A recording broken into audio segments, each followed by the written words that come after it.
Hello दोस्तों। Dreamer giraffe में आपका एक बार फिर से स्वागत है। आज हम आपके लिए लेकर आए हैं एक अनोखा किस्सा। एक ऐसा किस्सा जहां पर एक मगरमच्छ है जो लगभग सोने की कगार पर है और अचानक उस पर कोई जूता फेंक देता है। बाप रे! अब उस इंसान की खैर नहीं। इस कहानी को लिखा है होंग और फुंग ने। इसके चित्रों को बनाया है फुंग ने। इस कहानी का ट्रांसलेशन या अनुवाद किया है श्वेता अग्रवाल ने। और इस कहानी को प्रकाशित किया था रूम टू रीड ने। तो चलिए शुरू करते हैं आज का किस्सा या कहानी, किसने फेंका जूता। मगरमच्छ को बस झपकी आने ही वाली थी कि किसी ने उसके सिर पर जूता फेंक दिया। ये किसका जूता है? वह गुस्से से बोला। उसे एक ख्याल आया, शायद ये जूता मेंढक का है। क्या ये जूता तुम्हारा है मेंढक?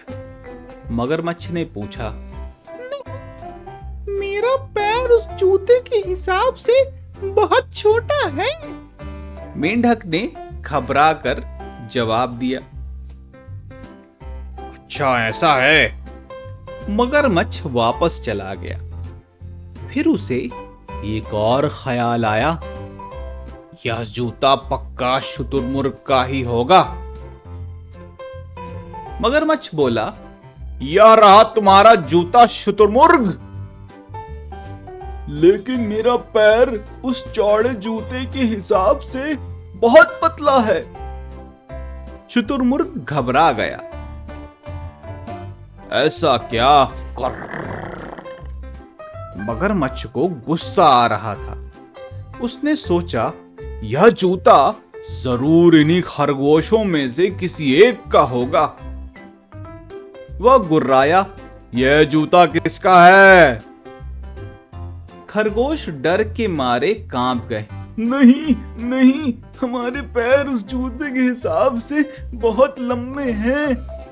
ये हमारे पैर में आ ही नहीं सकता। लेकिन ये किसी ना किसी का तो है ही। मगरमच्छ गुस्से में चला गया। उसी समय एक सांप रेंगता हुआ आया। मगरमच्छ गुर्राया, सांप, यह जूता तुम्हारा है ना? सांप ने हकलाते हुए कहा, मगर मेरे तो पैर ही नहीं हैं। शर्मिंदा होकर मगरमच्छ वहां से निकल गया। उसे पता ही नहीं चल रहा था कि आखिर जूता किसने फेंका। बस मुझे पता चल जाए ये जूता किसका है, मगरमच्छ चिल्लाया।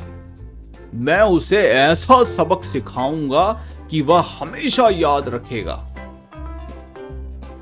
ठीक उसी वक्त एक शेर उसकी तरफ गुस्से से आया। मैं अपना जूता ढूंढ रहा हूं, शेर ने कहा। क्या तुमने उसे देखा है मगरमच्छ? मगरमच्छ ने डर के मारे सिकुड़ कर कहा, मैंने आज सुबह से कोई जूता नहीं देखा। अब वह जूते का क्या करेगा? खैर, मगरमच्छ ने सोचा, इसे किसी ने मुझ पर फेंका था ना, अब ये लो। जूता हवा में उड़ गया। आया! भालू गुर्राया, यह किसका जूता है?